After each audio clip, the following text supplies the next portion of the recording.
हम कुरुक्षेत्र कविता के शेष बचे हुए पदों की व्याख्या करते हैं। बीत न पाया वर्ष, काल का गर्जन पड़ा सुनाई।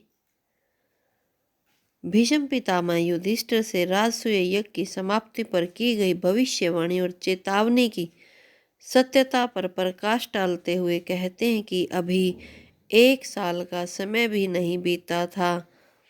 काल का गर्जन, समय की गर्जना जो है सुनाई देने लगी।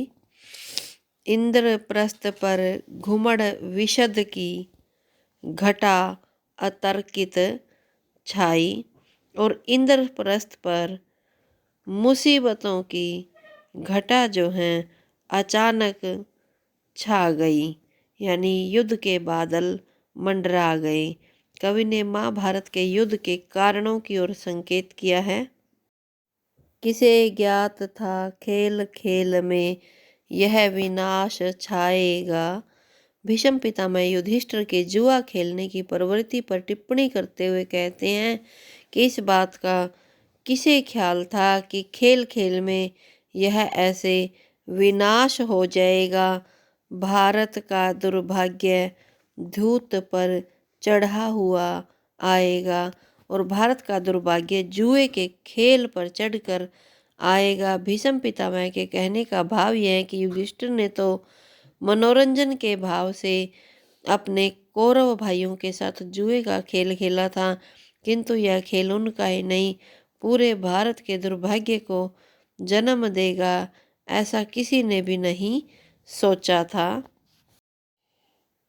कौन जानता था कि सुयोधन की धृति यूं छूटेगी।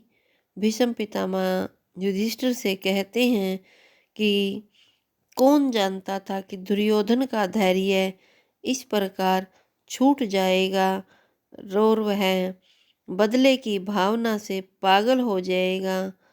राजसूय के हवन कुंड से विकट वहनी फटेगी और किसे पता था कि राजसूय युग के हवन कुंड से ऐसी भयानक ईर्ष्या की आग फूट पड़ेगी।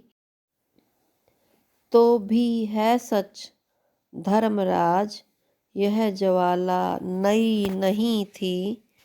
भीष्म पितामह युधिष्ठिर से दुर्योधन के मन में पांडवों से होने वाली ईर्ष्या की चर्चा करते हुए कहते हैं कि हे युधिष्ठिर, यह सच है, दुर्योधन के मन में ईर्ष्या की आग कोई नई नहीं थी।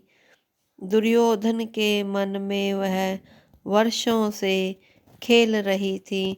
उसके मन में तो वर्षों से यह आग सुलग रही थी।